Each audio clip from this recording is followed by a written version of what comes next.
Hello all of you beautiful people, Jules here for WhatCulture.com, and while it has been a fair old stretch since I popped up on the wrestling channel, something came to my mind recently that really needs a little bit of discussion.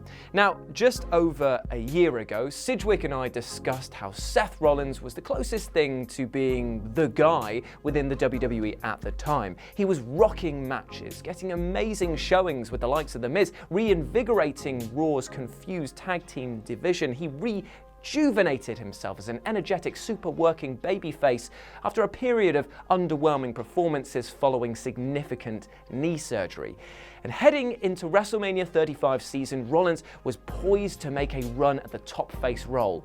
And when he got that brass ring, it kind of felt like he dropped it. Now, don't get me wrong, he's still a phenomenal athlete and he is an absolute powerhouse, and matches like that with AJ Styles prove that he can run the gambit. But as a Universal Champion, well, it was pretty dire. And one can see all of this in summation with the recent Raw reunion, where Rollins logged a repellent, cringeworthy performance, even by the standards of a PG WWE babyface.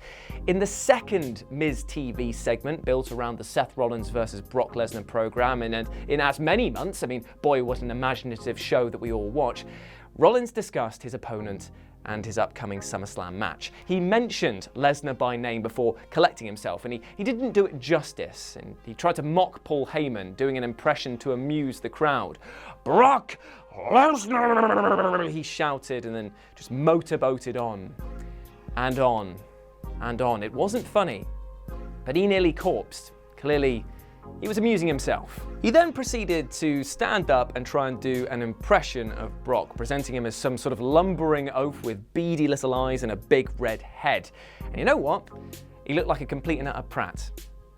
Here's the thing though, the WWE loves to try these comedy segments where members mock other people's physical appearances, yet because of the dry as cardboard toast delivery and the lexicon that they can use with a PG audience, it literally came across like children pretending to be tough.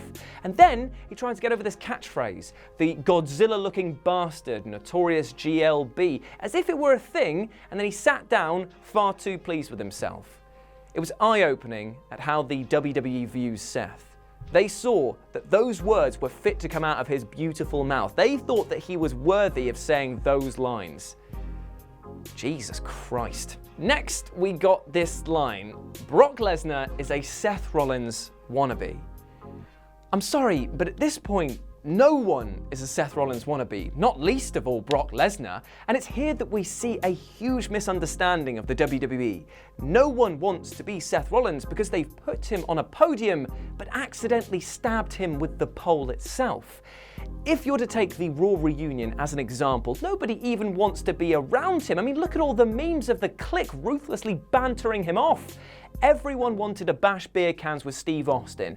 Everyone wanted to bash beer cans with Steve Austin on Monday night, 19 years removed from his prime. Yet no one could even stand next to the current day biggest homegrown talent. What's telling and distressing is that Vince, and of course it was bloody Vince, conceived of this particular strain of promo on the biggest Raw of 2019. This was his big idea to get Rollins over with this inflated Raw reunion crowd. It was also telling that maybe Seth isn't the self-made architect as he'd like to portray, as this is what he said to Sports Illustrated last month. Absolutely, I'm satisfied with the creative process because I make a point to be satisfied with it. I make a point to contribute my ideas and my thoughts, and if I feel strongly about something the way it should be or the way it should be portrayed, then I will make my voice heard. Now, Rollins, if he had a problem of making a dork of himself in the Raw reunion, clearly didn't use that voice that apparently he has. He went on to say, I'm very satisfied with the amount of input I have. Vince McMahon has been doing this 20 years longer than I've been alive, so he's got some ideas and he knows things that I just don't know that I have to learn. What's the lesson on how to look like a tit on telly? As if so, check Buddy Plus. Rollins, in becoming the latest Cena clone, has been forced to eat such sure amounts of shit. And we all know what I'm going to say next. We all know where this is going. He's not the only one. Sparkle crotch, suffering succotash, tater tots, bologna, fudge, mustard. Vince McMahon is Dr. fucking Frankenstein, and he specializes in atrocities of this bits parts from his box office monster. Literally every single top babyface that isn't Cena is Cena adjacent. I mean, remember when Seth Rollins was the next Stone Cold on Stomping Grounds Go Home Raw? Well, don't bother investing in that idea because the cookie cutter is out of the drawer and it makes everyone look the bloody same. It is almost astonishing at how far Seth has fallen from the top since reaching it. And we're not the only ones complaining at this homogeneity of the talent. However, what makes Seth special in this case is that he's the only one who comes out to the media and said that he loves his creative collaboration with the WWE. He's managed to take his one redeeming feature in this situation and turn it against himself, absolving his employers of the blame. Seth, you are an outstanding tool. And speaking of tools, as a drawing force, Jinder Mahal was a bigger deal than Seth Rollins at the top. That isn't a reflection of the performer, it's instead a reflection of the brand at large. Now, Roman Reigns, while being a divisive performer, never embarrassed the company. John Cena was an absolute lick-arse in his time, but he's moulded himself into a charitable and outstandingly self-aware man. What has Rollins done with his time at the top? Well, put bluntly, Rollins is making a monopoly feel absolutely small time. He is the type of talent who goes onto Twitter and tells people that he works for a company that puts on the best pro wrestling on the planet, period, without a shred of irony that the WWE isn't a pro wrestling company. It is sports entertainment, and the tropes that are within that industry will continue to embarrass him. If the WWE is being honest, they'd remove Rollins from his position as the face and spokesperson of the company, for the good of everyone. He's outright begging to be a heel, if he hasn't turned himself already. So turn him heel. He's a far better heel because he's naturally unlikable. I'm sorry, Seth, but it's true. He's a brilliant in-ring performer, once again, that has been capped and squeezed into a babyface role that simply does not work for him. And we've seen how amazing he can be, even as recently as this week's Raw, because he was removed from Vince's bile pipe feeding tube, and we can see that he is brilliant. On the most recent Raw, he was pretty outstanding. But the question is, who's next? Who replaces Rollins? Who sips from the chalice poisoned by Vince's dysentery? Does Kevin Owens in 3 months' time do a lame impression of Randy Orton? Does Apollo Crews wear a sombrero to poke fun at Andrade? God, here's hoping not.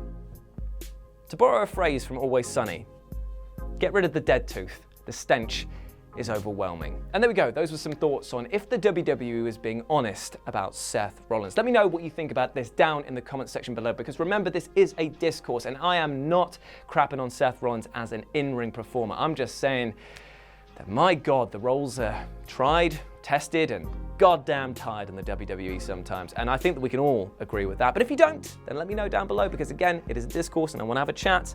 I'm not just saying that my opinions are right just because I feel them strongly. But if you want to share this with me, then you can do so, like I said, down below, or you can go and follow me at RetroJ over on Twitter. And remember, all of you beautiful people out there, whatever you're getting up to today, I hope you have a bloody good day, because you know what? You deserve it. Even you, Seth. I'll speak to you soon. Bye.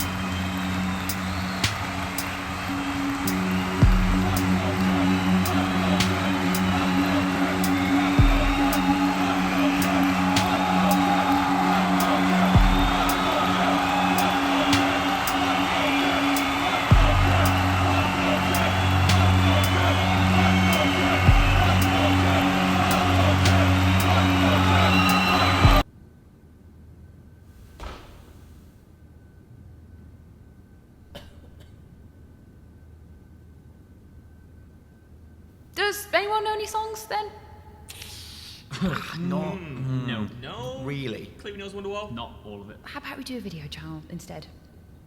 Yeah, right, cool. Yeah. List everyone? List, Cool, list, list, yeah. fine. Woo!